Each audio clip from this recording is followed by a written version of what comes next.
بسم اللہ الرحمن الرحیم۔ السلام علیکم ویورز، میرا نام محمد عمران ہے۔ میں اپنے چینل پاک نیوز اب سے آپ لوگ کو خوش آمدید کہتا ہوں۔ کائنڈلی نئے آنے والے میرے چینل کو سبسکرائب کر دیں اور بیل آئیکن کو دبا دیں۔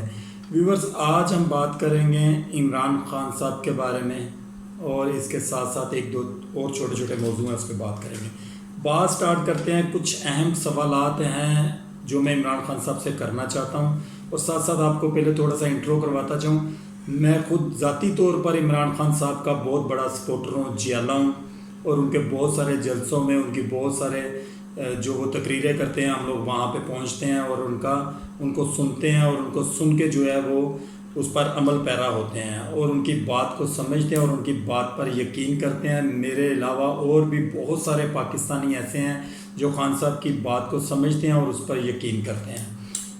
اب ہم ذاتی طور پر خان صاحب کے سپورٹر ہونے کے ساتھ ساتھ ہم نے خان صاحب سے جو بات سیکھی ہے وہ یہ سیکھی ہے، خان صاحب نے ہمیں سکھایا ہے سوال کرنا، کہ سوال کریں، سوال کرنا چاہیے۔ خان صاحب کہتے ہیں جیسا بھی ہو سوال کریں گے، اس کا جواب جو ہے وہ لینا چاہیے، اور خان صاحب مجھے امید ہے کہ آپ ہمیں اس بات کا جواب دیں گے اگر آپ تک میری ویڈیو پہنچ گئی تو۔ اس کے ساتھ ساتھ خان صاحب میں آپ سے ایک چھوٹے چھوٹے سے سوال کروں گا، جو معصومانہ سوال ہوں گے، ان معصومانہ سوالوں میں سے آپ نے جواب دینے ہیں۔ خان صاحب بات سٹارٹ کرتے ہیں آج ہم آپ سے، اور ہمارا پہلا سوال یہ ہے کہ آپ نے یہ کہا تھا کہ میں آئی ایم ایف کے پاس نہیں جاؤں گا، میں مر جاؤں گا لیکن آئی ایم ایف کے پاس نہیں جاؤں گا۔ پھر کون سا ایسا واقعہ پیش آیا کہ ہمیں آئی ایم ایف کے پاس جانا پڑ گیا، اور ہم نے ہاتھ پھیلائے اور آئی ایم ایف کے ساتھ ایسے معاہدوں پر سائن کیے جو کہ غریب عوام کے فائدے کے نہیں تھے بلکہ نقصان کے تھے، اور اس کے ساتھ ساتھ غریب عوام کو مزید قرضوں کے بوجھ تلے آپ نے دبا دیا۔ آج بھی ہم لوگ آپ کو سپورٹ کرتے ہیں، کیونکہ آپ کے علاوہ ہمارے پاس دوسرا کوئی آپشن نہیں بچا۔ ہم سوچتے ہیں کہ آپ ہماری آخری امید ہیں۔ عوام کو بیدار کیا آپ نے، اور عوام کے اندر شعور ڈالا آپ نے۔ اگر میں یہ بات غلط نہ کہوں تو قائد اعظم کے بعد یا بھٹو کے بعد آپ پہلے لیڈر ہیں جس نے عوام کو بیدار کیا ہے۔ سوال کرنا بھی آپ نے سکھایا ہے اور جواب مانگنا بھی آپ نے سکھایا ہے، تو خان صاحب آئی ایم ایف کے اس سوال کا جواب ضرور دیجئے گا۔ خان صاحب میری ایک اور ریکویسٹ ہے، ایک اور بات میں آپ سے پوچھنا چاہتا ہوں۔ آپ نے یہ کہا تھا کہ گورنر ہاؤسز کو، جتنے بھی ہمارے ملک کے گورنر ہاؤسز ہیں، میں اس کو ختم کر کے یونیورسٹیز بناؤں گا، تاکہ پاکستان کی جو عوام ہے، جو پاکستان کے لوگ ہیں، وہ اپنے بچوں کو ان یونیورسٹیز میں پڑھا سکیں اور تعلیم حاصل کر سکیں۔ آپ نے گورنر ہاؤسز کھولیں پر عوام کی سیر و تفریح کے لیے آپ نے ان کو ختم کر کے یونیورسٹیز کیوں نہیں بنایا؟ اس کا بھی خان صاحب آپ نے جواب دینا ہے۔ اس کے ساتھ ساتھ خان صاحب عوام آپ سے ایک اور بھی سوال کرتی ہے، میری ویڈیوز کے بعد عوام مجھے کہتی ہے کہ آپ خان صاحب کے سپورٹر ہیں، آپ خان صاحب کی بات کرتے ہیں، اس لیے ہم آپ کی ویڈیوز کو جو ہے وہ نہیں دیکھتے، آپ خان صاحب سے سوال کبھی کیوں نہیں کرتے؟ یہ سمجھ لیں کہ یہ میرے اپنے سوال بھی ہیں، اور عوام کی پرجوش آواز ہے یہ جو وہ آپ سے سوال کر رہی ہے۔ وہ کہہ رہے کہ خان صاحب ان سوالوں کا جواب دیں گے تو ہم لوگ بھی پی ٹی آئی کو جوائن کریں گے اور خان صاحب کو آنے والے الیکشن میں خان صاحب کو ووٹ دیں گے۔ باقی حکمرانوں کی طرح آپ نے آرمی چیف کو ایکسٹینشن کیوں دی؟ اگر آپ نے بھی ایکسٹینشن ہی دینی ہے، پھر آپ میں اور باقی لیڈروں میں تو کوئی فرق نہیں ہے۔ آپ بھی اپنی مرضی کا چیف آف آرمی سٹاف لگانا چاہتے ہیں، باقی حکمران بھی یہی چاہتے ہیں، باقی حکمران بھی ایکسٹینشن دیتے ہیں جو آپ نے دی ہے، پھر آپ میں اور ان میں کیا فرق ہوا؟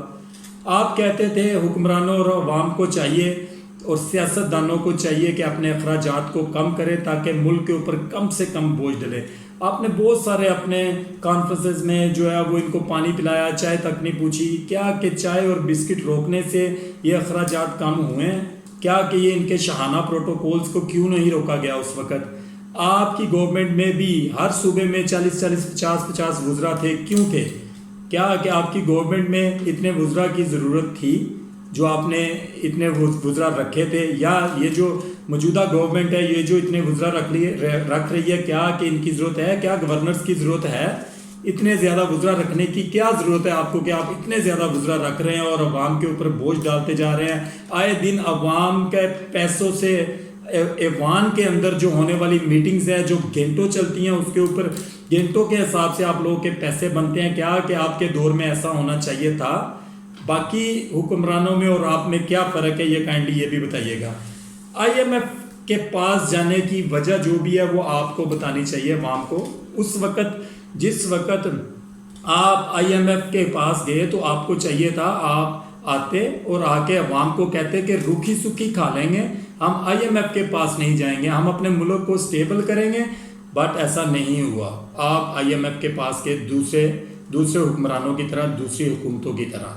اور آج ایک اور عجیب بات دیکھنے میں آئی ہے خان صاحب، وہ یہ ہے کہ یہ ایک دن رہ گیا تھا یہ بھی کہ ہمارا آرمی چیف جو ہے وہ بھی امریکہ کو کال کرے گا، درخواست کرے گا، ریکویسٹ کرے گا کہ ہمیں جو ہے وہ IMF سے قرضہ لے کر دیا جائے۔ کیا کہ IMF جو ہے وہ قرضہ گورنمنٹ کو فری میں دے گی؟ نہیں، یہ ایسا سوال ہی پیدا نہیں ہوتا۔ وہ ہمارے سے ہمارے اثاثے لے گی۔ میں بھی ہو سکتا ہے کہ آج وہ آپ کو قرضہ دے، کل آپ کا جو ملک ہے اس سے وہ آپ کا میزائل مانگ لے، کوئی بھی چیز مانگ لے، وہ آپ کی ایٹمی پاور مانگ لے۔ پھر آپ لوگ کیا کریں گے؟ جب آپ کے پاس پیسے نہیں ہوں گے، آپ لوگ دیوالیہ ہو جائیں گے، تو دین امریکہ خود نہ بھی حملہ کرے تو وہ انڈیا کو کہہ دے گا کہ پاکستان پہ حملہ کرے، تو تب غریب عوام کدھر جائے گی؟ تب جو ظلم ہوگا اس کا ذمہ دار کون ہوگا؟ کیا کہ اس کی ذمہ دار عوام ہوگی؟ عوام تو ڈیفینیٹلی اس کی ذمہ دار ہوگی، کیونکہ عوام حکمرانوں کو چنتی ہے، ٹھیک ہے؟ اگر عوام ٹھیک ہو تو وہ صحیح حکمران کو چنے، تاکہ آنے والی جو گورنمنٹ کسی کی بھی ہو یا جو موجودہ گورنمنٹ ہو اس میں کسی اچھے بندے کو بٹھائے، تاکہ وہ ملک کے بارے میں سوچے اور ملک کو درست سمت کی طرف لے کر جائے۔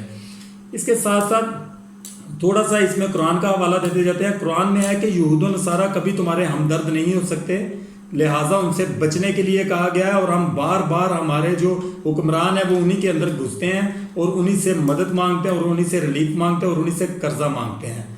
خان صاحب، آپ نے نعرہ لگایا تھا کہ میں چور ڈاکوؤں کو نہیں چھوڑوں گا، تو پھر کون سی ایسی بات ہوئی کہ آپ کی گورنمنٹ آئی، آپ نے چوروں کو پکڑا، ڈاکوؤں کو پکڑا، پھر آپ نے NRO دیا اور وہ واپس گئے، لندن چلے گئے، وہ آپ سے 15 دن کا ریلیف لے کر گئے، آج 3 سال ہو گئے ہیں کہ وہ واپس نہیں آئے۔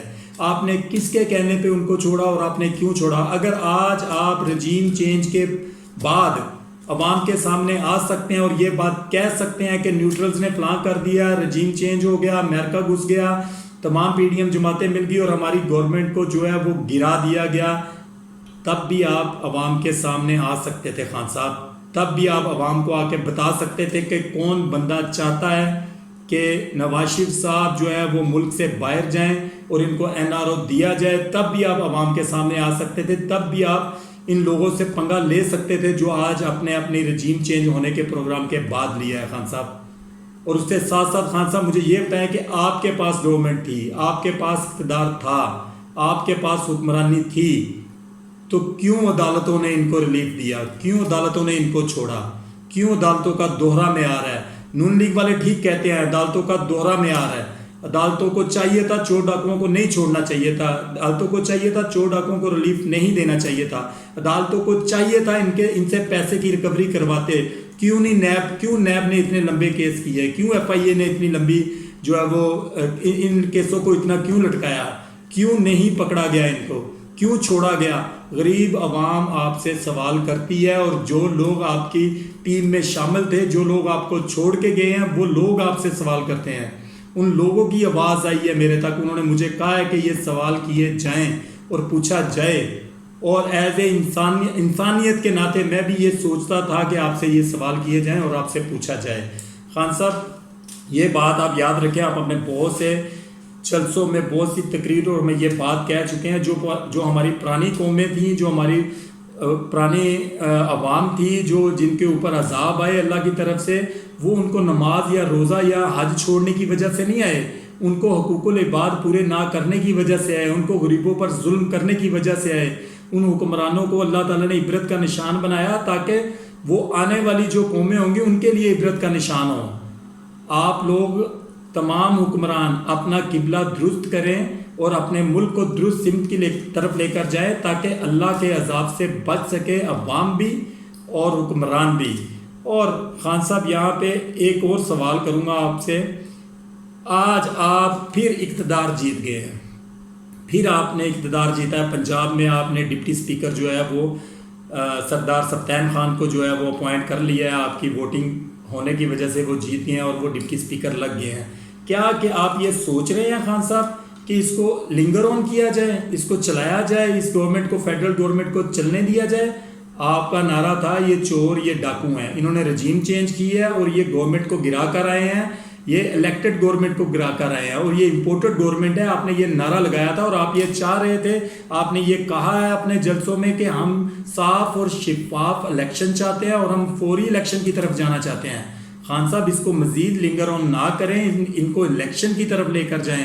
جو بھی کوئی آپ کا رکن ہے جو آپ کو مشورے دے رہے ہیں کہ ان کو لنگر آن کیا جائے، ان کو مزید جو ہے وہ عوام میں ذلیل ہونے کے لیے چھوڑ دیا جائے، یہ بات ایسی نہیں ہے۔ آپ ان کو اسٹیبل ہونے کا موقع دے رہے ہیں، اس کو اسٹیبل ہونے کا موقع نہ دیں، اور اس کے ساتھ ساتھ تاکہ ملک ایک دوبارہ درست سمت کی طرف جائے۔ اور ہم سب لوگوں کو، میرے سمیت، عوام سمیت، حکمرانوں کو چاہیے کہ ہم اپنا قبلہ درست کریں۔ اور خان صاحب آپ اپنے دور اقتدار میں جو آپ نے کیا ہے، جو آپ سے غلطیاں ہوئی ہیں، اگر اللہ تعالیٰ آپ کو دوبارہ گورنمنٹ دیتا ہے اور آپ اقتدار میں آتے ہیں، میری ریکویسٹ ہے اور عوام کی یہ پرجوش آپ سے اپیل ہے کہ دوبارہ آپ ان غلطیوں کو نہ دہرائیں، تاکہ لوگ جو ہے وہ سکھ کا سانس لے سکے اور ملک جو ہے وہ صحیح چل سکے۔ میری دعا ہے اپنے اللہ تعالیٰ سے کہ اللہ تعالیٰ ہمارے ملک کے اوپر کوئی ایسا حکمران مسلط کرے جو ہمارے ملک کو قانون اور شریعت کے مطابق چلائے، اور اللہ تعالیٰ ہمیں اور ہمارے ملک کو منافقین سے بچائے۔ آمین ثم آمین۔ پاکستان زندہ باد۔